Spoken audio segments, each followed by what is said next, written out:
And when did that connection happen for you? Well, it happened over about a 18-month, 2-year period. And it culminated in a big moment for me. There was a big conversion experience. I know some people can't say I've always been a Christian, or say I can't identify when I came to Christ.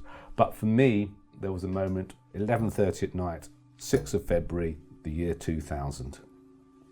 I'd almost been, probably by that point, sitting on the fence for about 3 months about whether I did or did not believe in Jesus. And the thing that held me back more than anything, to be honest, was what would all my friends think? Interesting. Because all my friends were non-Christian. Yes. So, and was I going to be rejected? And of course, I came from a Jewish family. As well. As what would everyone think? So they all said, well, so that was held me back. But I was sitting in my room. It was a very wild February night. I remember it well.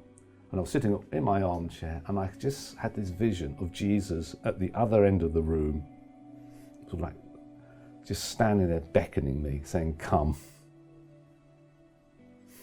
So and I decided, when you say a vision, what do you mean? I could see Jesus. In the room? Yes. A person sort of at the other end of the room with a smile, holding his hand out, beckoning me. What did he look like? He was wearing what I would have thought at the time would have been Middle Eastern robes from 2,000 years ago.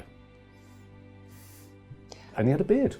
And you could see his eyes? Yes, I could see his eyes. And his face? And his hair, and he had long, straggly hair.